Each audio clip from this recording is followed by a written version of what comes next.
J'étais près d'une grotte avec un ami.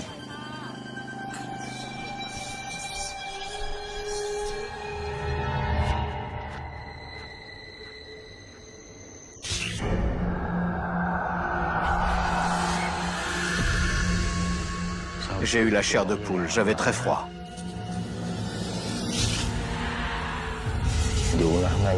On raconte qu'il y a des fantômes sur le pont Matian Lan. Je crois que j'en ai vu un. J'adore ce genre d'histoire, les histoires de fantômes.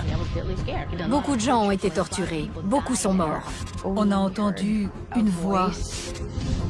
Les histoires sur des endroits soi-disant interdits, déconseillés. Je ne suis pas un chasseur de fantômes. Les peurs, les superstitions cachent toujours une autre histoire. Une histoire vraie.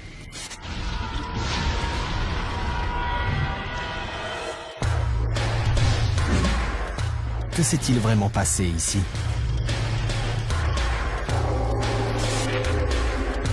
Si vous le saviez, entreriez-vous quand même?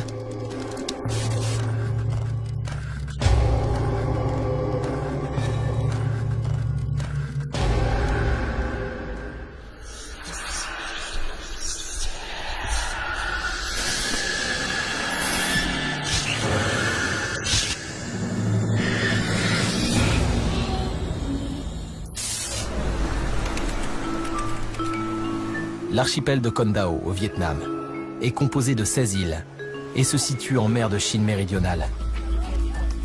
C'est une destination touristique très à la mode, réputée pour ses plages et ses paysages paradisiaques. Mais certains disent que c'est un paradis hanté.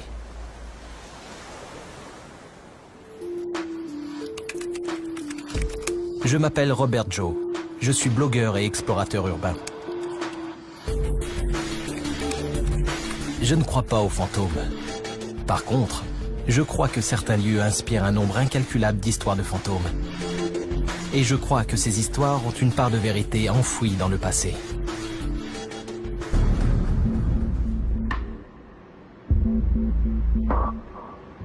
Avant 1975, on ne pouvait pas venir ici.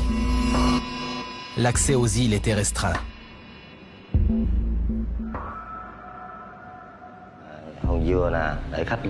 C'était une zone interdite. Et c'est ce qui la rend encore plus mystérieuse à mes yeux. Je suis notamment intrigué par un vieux pont abandonné, au cœur de la jungle vietnamienne. Mon métier, c'est d'emmener les touristes visiter l'île à moto.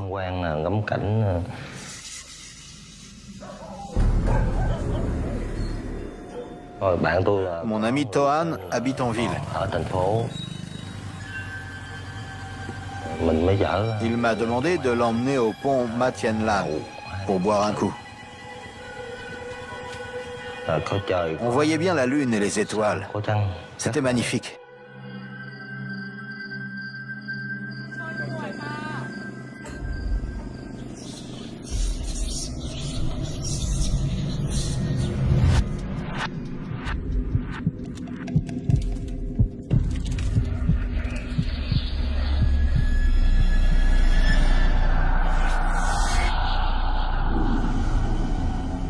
J'ai vu ce qui ressemblait à un homme aux cheveux longs, vêtu d'une chemise blanche et d'un pantalon noir.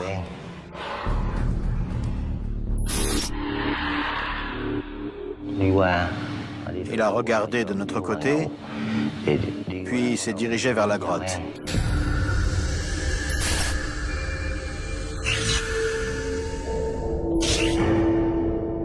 J'ai eu la chair de poule, j'avais très froid.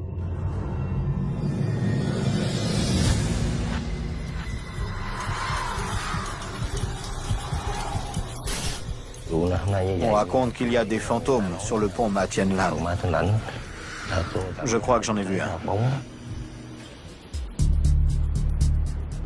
Monsieur Sun se serait retrouvé face à face avec un fantôme sur le pont de Matian Lan. Cette expérience lui a fait tellement peur qu'il s'est enfui en courant. Ce pont aurait-il quelque chose de spécial?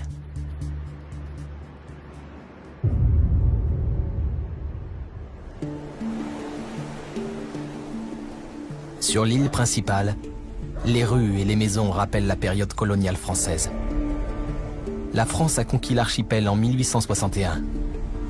Rapidement, elle a pris le contrôle de tout le Vietnam. Le fameux pont hanté a été construit sous la domination française. Peut-être y a-t-il un lien? Bonjour, je veux aller au pont Ma Thien Lan. Ma Thien Lan? Oui, Le pont fantôme? oui, c'est ça. Par là? Tu m'emmènes?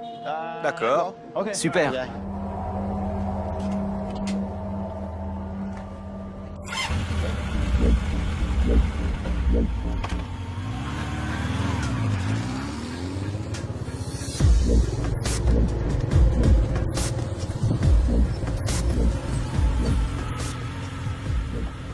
C'est ça? Merci.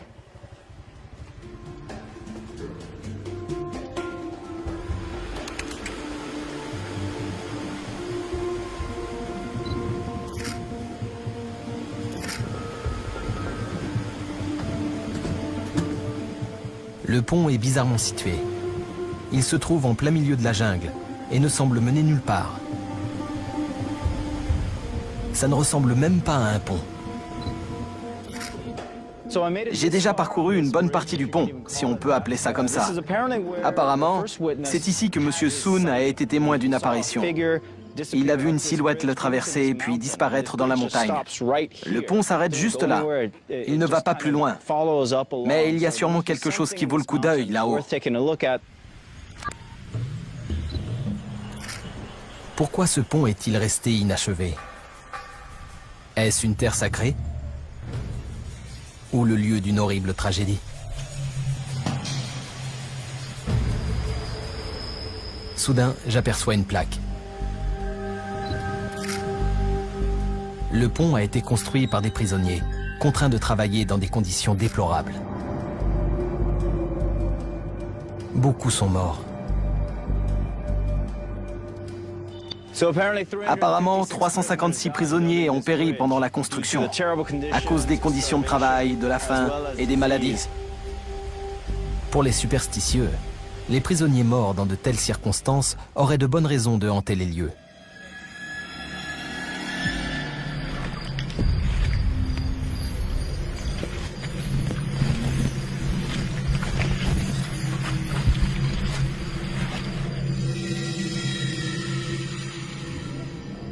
Monsieur Soon, notre témoin, a dit avoir vu le fantôme se diriger vers la montagne.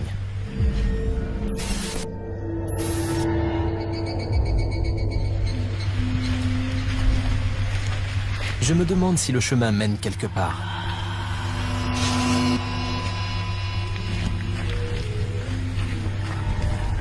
J'y trouverai peut-être des indices qui expliqueront la mort de tous ces prisonniers.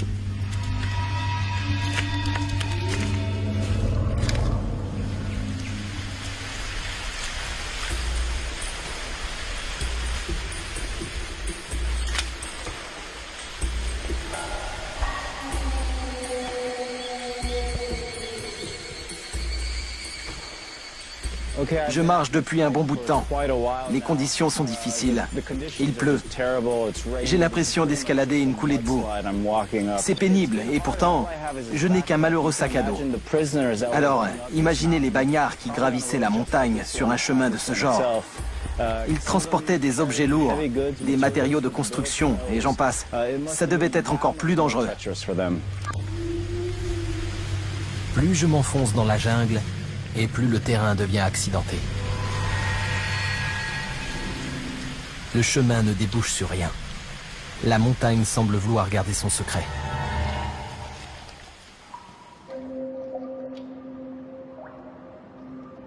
Le pont où M. Soon a cru voir un fantôme est inachevé. Au fil de mon enquête, j'ai découvert pourquoi les locaux l'appellent le pont fantôme. Plus de 350 ouvriers ont perdu la vie pendant sa construction. Mais je ne sais toujours pas pourquoi les Français ont forcé ces hommes à le construire.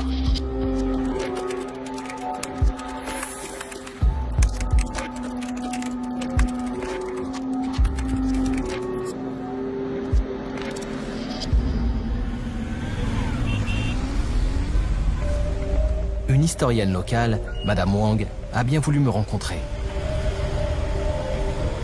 Elle a laissé entendre que l'histoire du pont Ma Thien Lan ne s'arrêtait pas là et tient à me montrer quelque chose. En guise de travaux forcés, il paraît que les bagnards construisaient un pont. Dans quel but?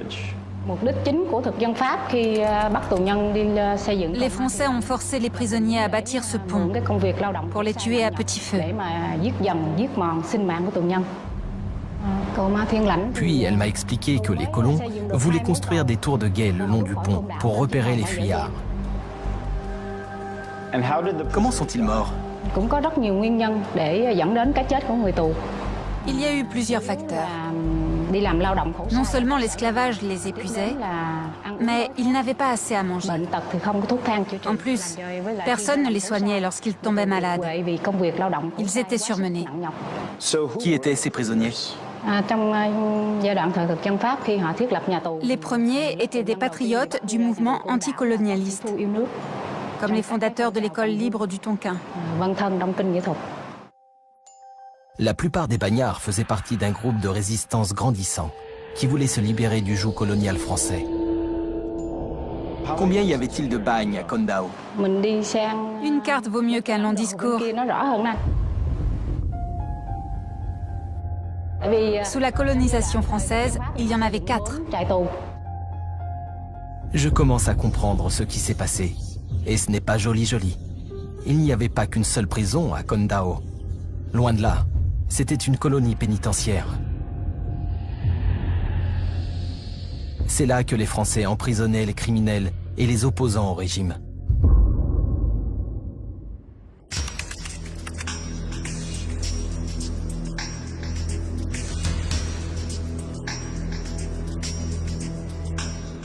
Les colons français ont construit 4 prisons sur une période de 100 ans.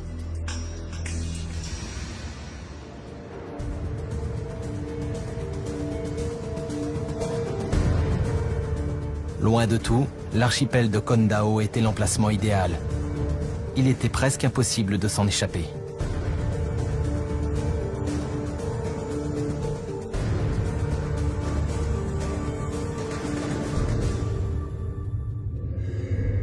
Travail forcé. Conditions de vie insoutenables. Pas étonnant que, d'après certains, les fantômes des prisonniers morts ici continuent de hanter les lieux. J'ai trouvé un deuxième témoin qui soutient avoir vu des fantômes à 2 reprises au moins. Elle tient une boutique en face de la plus vieille prison de l'île.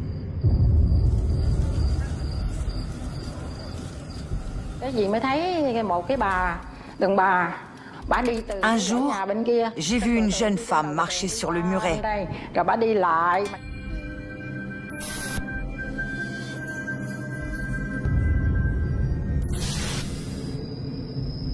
Je me suis demandé ce qu'elle faisait là si tôt le matin.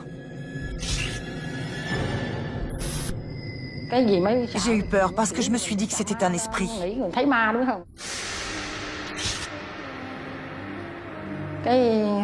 Je n'en ai pas parlé à mon fils pour éviter de l'effrayer.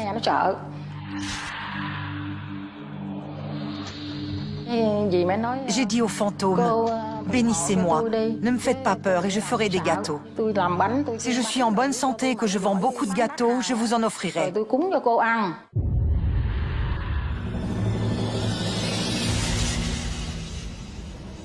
Madame Nam pense avoir vu un esprit affamé. Elle semble convaincue que le sombre passé de l'île attire les revenants. Et je vais bientôt savoir pourquoi.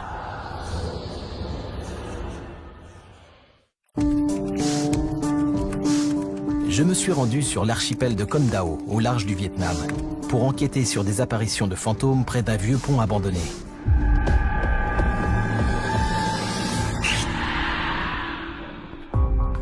Ce pont a été construit par des détenus condamnés aux travaux forcés. Plusieurs centaines y ont laissé la vie. Mais ce n'est rien comparé aux milliers de gens que les Français ont mis derrière les barreaux sur cette île. Les prisonniers politiques y côtoyaient les simples criminels. Beaucoup sont morts de maladie ou de faim. Près du plus ancien des 4 bagnes, une commerçante dit avoir fait 2 rencontres paranormales. Selon elle, Les esprits apparaissent toujours pour la même raison. Ils sont affamés.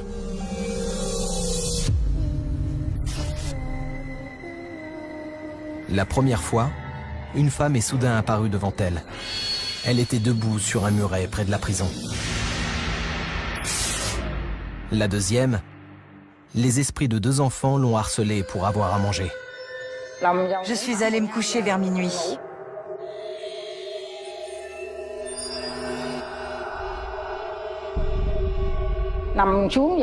J'ai aperçu 2 petits garçons. Ils étaient torse nus et portaient des bermudas noirs.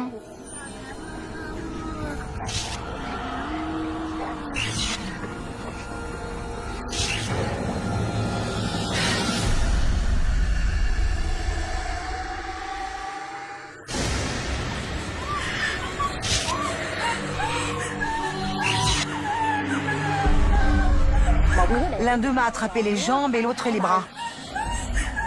Je me suis dit que c'était des fantômes.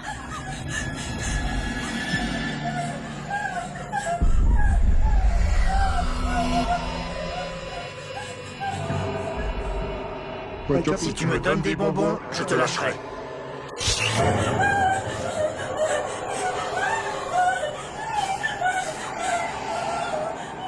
J'ai attrapé ma canne pour me défendre.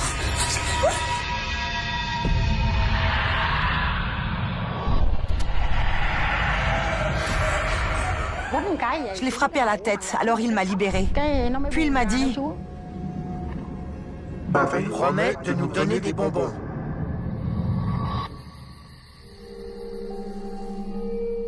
Les esprits vivaient ici avant que j'arrive en 1978.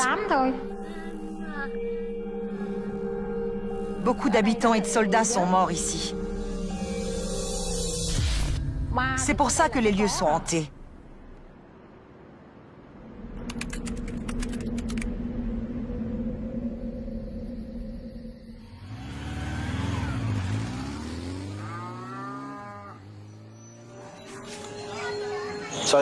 Je crois que c'est dans ce quartier que vit notre deuxième témoin.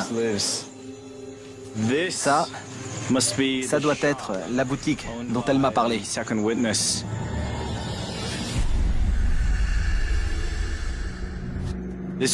C'est ici qu'elle a vu 2 enfants. Ils lui ont demandé à manger, des bonbons ou des gâteaux, je crois. Et puis ils ont disparu.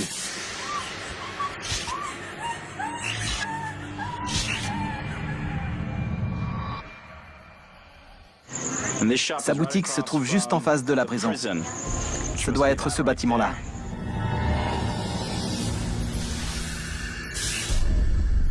Je vais essayer d'y entrer.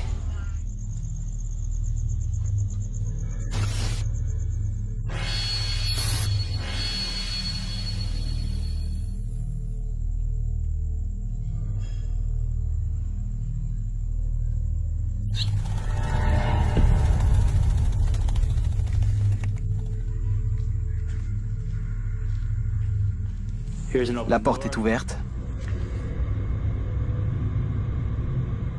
On dirait une sorte de sanctuaire.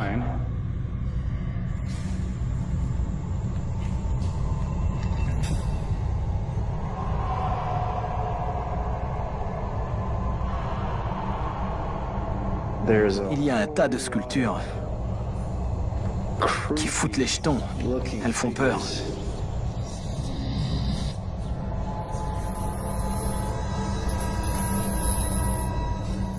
Ce sont des prisonniers. Il y en a partout. Je vois des silhouettes dans tous les coins. Elles sont décharnées. Ça fait penser à l'Holocauste. Il y en a une bonne centaine. Ça expliquerait pourquoi les pièces sont aussi vastes. Ils sont enchaînés à une longue barre de fer. C'est la même pour tout le monde.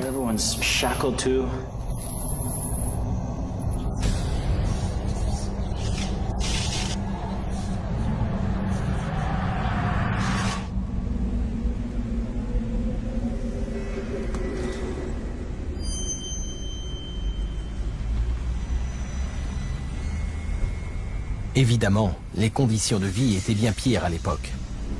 Aujourd'hui, le bagne est devenu un musée qui dépeint les horreurs de l'incarcération. Cette prison a été peuplée de centaines de détenus, enchaînés les uns aux autres dans des conditions inhumaines. Certains étaient enfermés en isolement pendant des années. Je me demande ce qu'ils ont fait pour être envoyés ici. Si notre témoin dit vrai, et que des esprits affamés sont bien venus lui demander à manger, je crois savoir d'où ils provenaient. Les histoires de fantômes de Kondao trouvent leur origine dans les prisons de l'archipel. Au fil de mon enquête, j'ai découvert que les bagnards y ont vécu un véritable calvaire. La plupart étaient malades et affamés.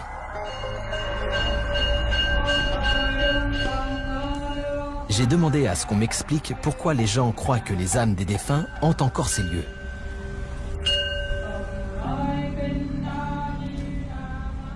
Selon les Vietnamiens, que se passe-t-il lorsque nous mourons? D'après ce que je sais du bouddhisme, si quelqu'un meurt de faim, son âme sera affamée pour l'éternité. S'il meurt rassasié, alors son âme le sera aussi. S'il a été torturé avant de mourir, son âme sera tourmentée. Son esprit ressentira la douleur jusqu'à la nuit des temps. Les prisonniers de Kondao sont morts injustement, sans raison. Seuls ceux qui ont des pouvoirs spirituels peuvent effectuer les rituels qui les aideront à se réincarner. Les soldats morts à Kondao ont été victimes d'une injustice et n'ont pas pu être réincarnés. Les Vietnamiens pensent que leurs âmes continuent d'errer ici.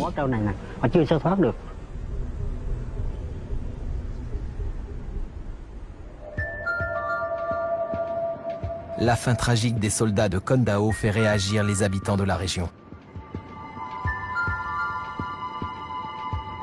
La plupart pensent que leurs esprits torturés continuent de souffrir dans l'au-delà.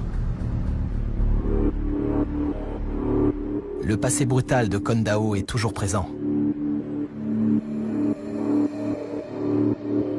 Les colons français avaient conçu ces prisons comme un moyen de dissuasion. Mais la résistance s'est organisée, jusqu'à ce que la guerre d'Indochine éclate en 1946.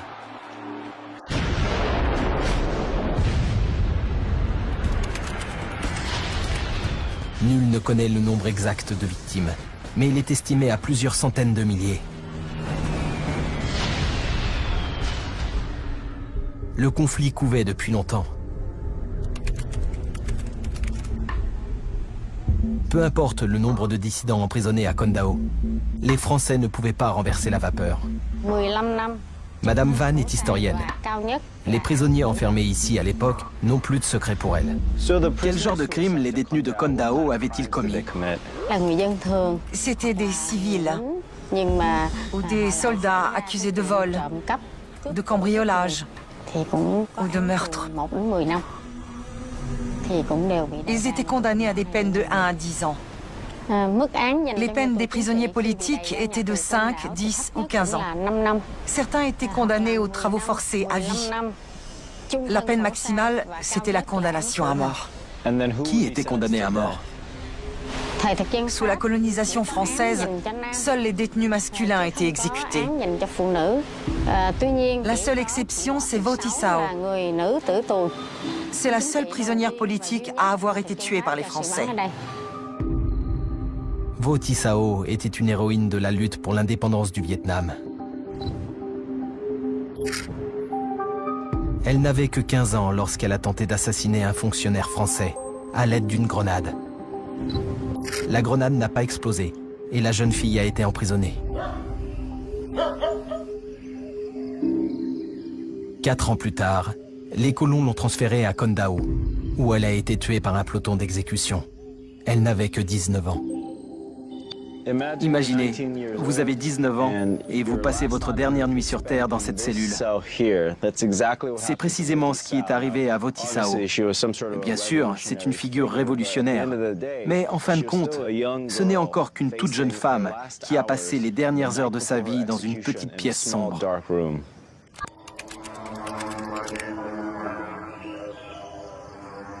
Vo Thi Sao, comme beaucoup de prisonniers de Kondao, a connu une fin prématurée. Je me trouve au cimetière de Hong Duong, surnommé le cimetière des martyrs. Derrière moi, vous pouvez voir quelques personnes se recueillir sur la tombe de Vo Tissao. Ses admirateurs viennent des 4 coins du Vietnam pour lui rendre hommage. Il paraît que son esprit apparaît aux alentours de minuit.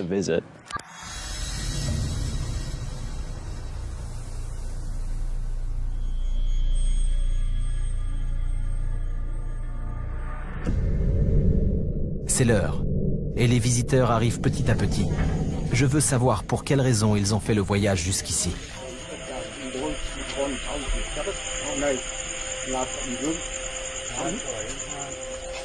Pourquoi venez-vous prier aujourd'hui? Nous espérons que Sœur Sao nous bénira. Nous avons combattu à la même époque. Lorsqu'elle s'est sacrifiée avec héroïsme sur cette île, nous nous battions dans une autre région. C'est pour ça que nous ne l'avons pas rencontrée. Aujourd'hui, nous venons lui rendre visite en espérant qu'elle nous apportera la santé et la chance au cours de ce voyage. On comprend facilement l'intérêt que peut susciter l'histoire de Vo Tissao. Les Vietnamiens viennent de tout le pays pour lui adresser leurs prières. Cette jeune femme est morte. Elle a même été exécutée pour avoir défié avec héroïsme une force d'occupation étrangère extrêmement puissante. Pas étonnant qu'elle soit devenue un symbole de leur indépendance.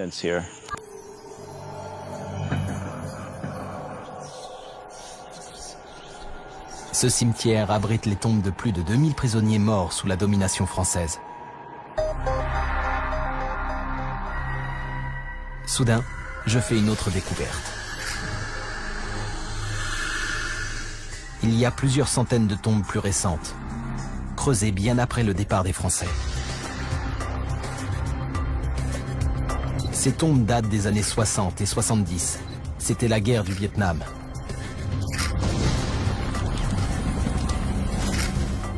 Les souffrances endurées sous l'occupation française n'étaient que la partie émergée de l'iceberg. La guerre du Vietnam a aussi apporté son lot d'horreurs et d'histoires de revenants.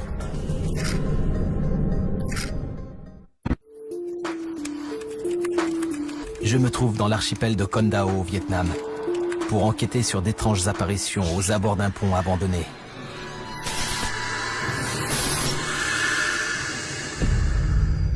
Ce pont a été construit par des prisonniers condamnés aux travaux forcés.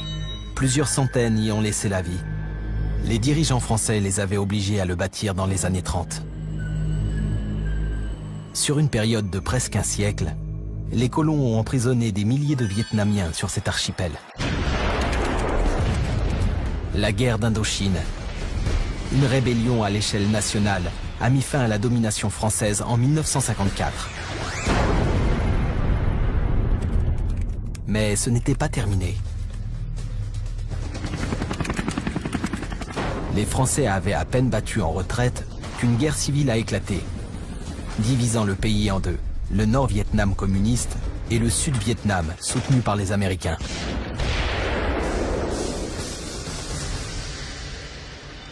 Je veux en savoir plus sur le sort des prisonniers pendant la guerre du Vietnam. Je vais fouiller dans le passé de l'archipel pour découvrir ce qui leur est arrivé de leur vivant.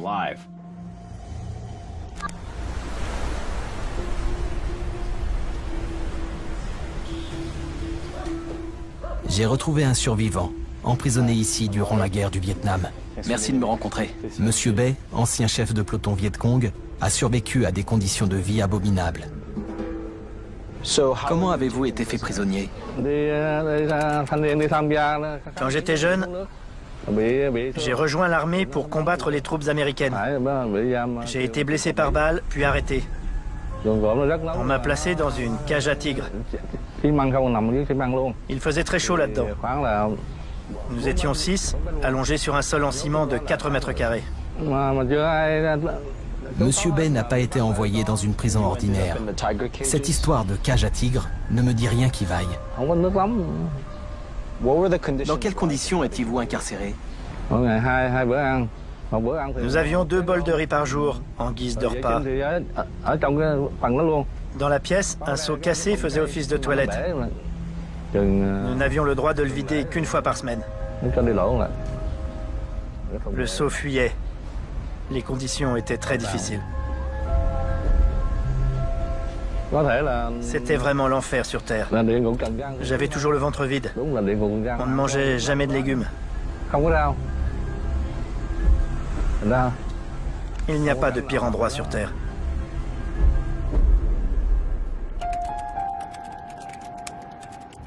En quoi consistaient ces cages à tigres dont M. Bay m'a parlé? Les cellules que j'ai visitées étaient sinistres, mais ces photos ont l'air encore pires. On dirait des prisons dans la prison.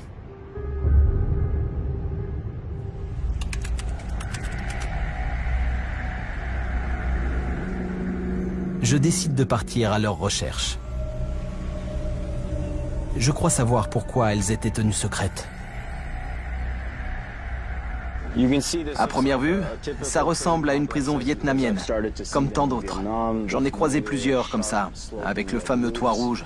On dirait qu'il y a 3 ou 4 bâtiments. Bon, la porte est verrouillée.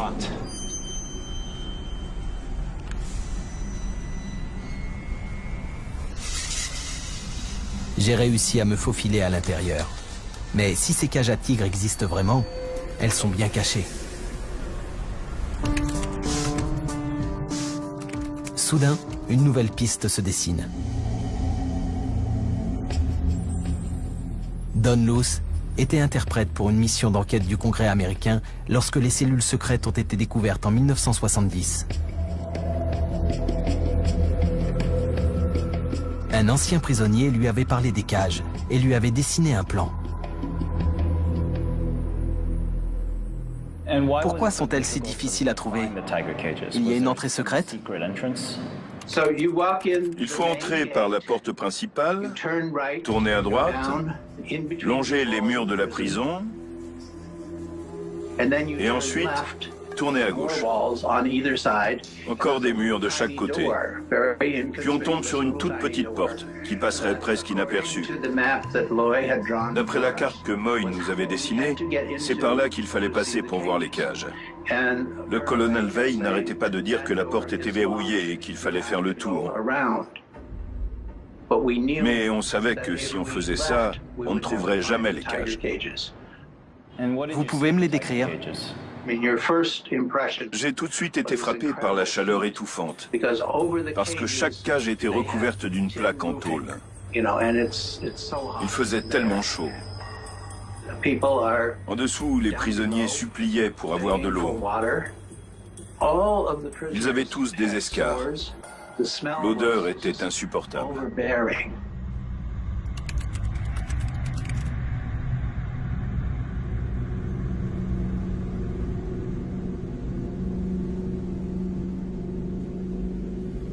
Don m'a dit qu'à l'époque, ce chemin était camouflé par un jardin.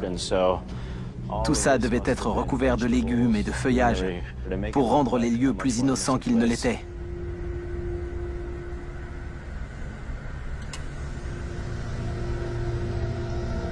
Ça doit être la porte qui mène aux cages.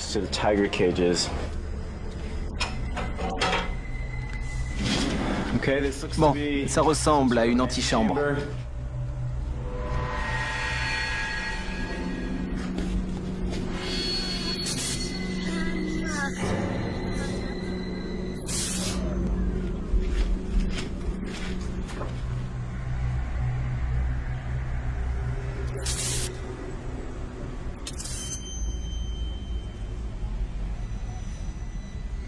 Là, on est sûrement dans le bâtiment principal.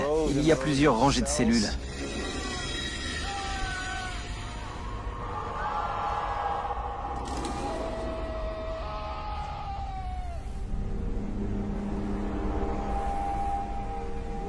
Je crois que j'ai trouvé l'un des solariums dont me parlait Don. Regardez, cette cellule à ciel ouvert. Vous étiez exposé à la chaleur et aux rayons du soleil, comme ce prisonnier. D'après la carte de Don, les cages se trouvaient tout près des solariums.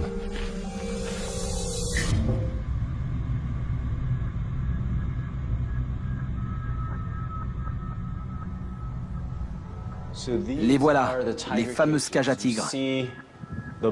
On voit bien les plafonds grillagés, sur lesquels les gardiens faisaient visiblement des allers-retours. Cette cellule est minuscule. Tout au fond, on retrouve les chaînes qu'on utilisait dans la plupart des prisons vietnamiennes. D'après ce que j'ai compris, il y avait une entrave par détenu, une jambe chacun. Les Français ont construit ces cages en 1940 pour y enfermer les prisonniers les plus rebelles.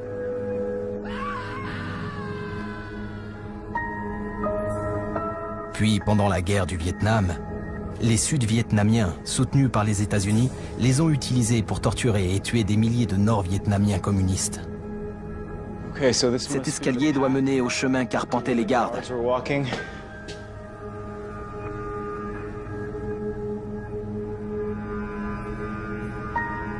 Tous ces gens en dessous.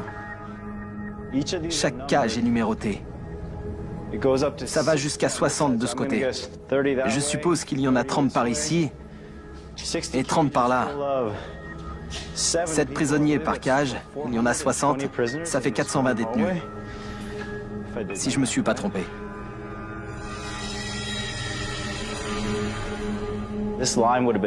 Les gardes jetaient de la chaux, comme ça, à travers les barreaux, pour brûler la peau des prisonniers.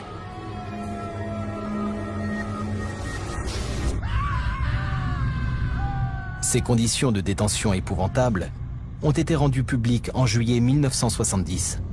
Le magazine Life a décidé de publier les photos prises par le sénateur Tom Harkin, qui, comme Don Luce, faisait partie de la mission du Congrès.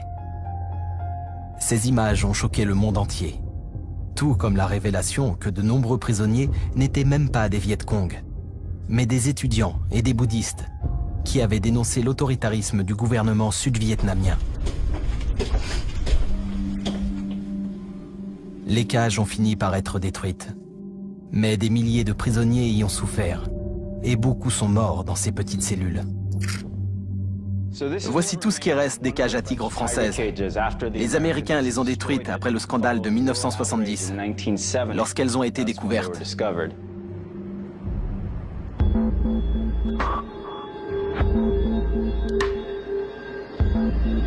Il y a quelque chose qui ne colle pas. Les cages que je viens de voir ont été détruites par les Américains en 1970. Or, M. Bay m'a dit avoir été emprisonné jusqu'en 1975. Comment est-ce possible? D'autres cages sont-elles encore cachées?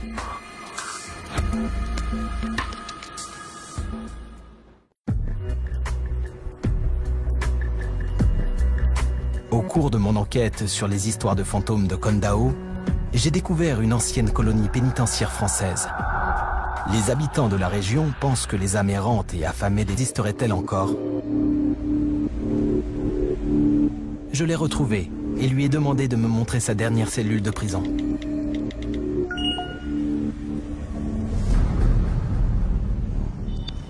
Quand je l'ai interrogé l'autre jour, je n'avais pas compris que les cages à tigres dont il me parlait avaient été construites par les Américains après 1970.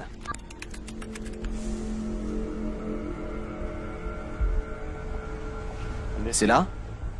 L'ironie de la situation ne m'échappe pas. Les Américains avaient à peine détruit les fameuses cages à tigres qu'ils construisaient une autre prison pour y enfermer leur ennemi Viet Cong. Votre cellule, c'est laquelle? Ici, c'est la zone D. Moi, j'étais là-dedans.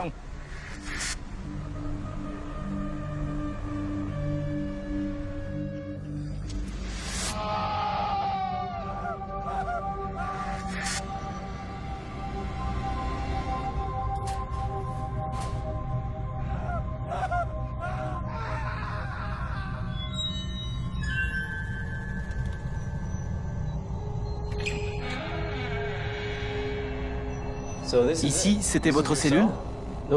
Oui, c'est ça. On y vivait à 6. Il n'y avait pas de ventilateur. Alors pour avoir moins chaud la nuit, on utilisait un bout de carton en guise d'éventail. On se relayait pour le tenir. On faisait le geste 1000 fois chacun. Comme on n'avait pas d'horloge, il fallait compter jusqu'au lever du soleil. C'est quoi ça? C'était les toilettes pour 6 prisonniers.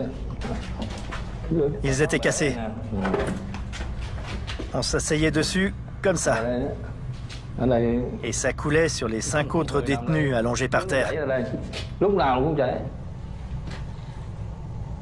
Vous viviez parmi les excréments? Nous avions tous la gale.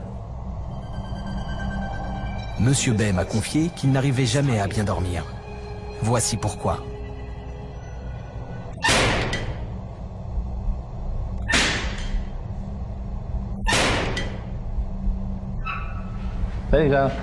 S'il faisait ça dans la pièce d'à côté, on l'entendait aussi.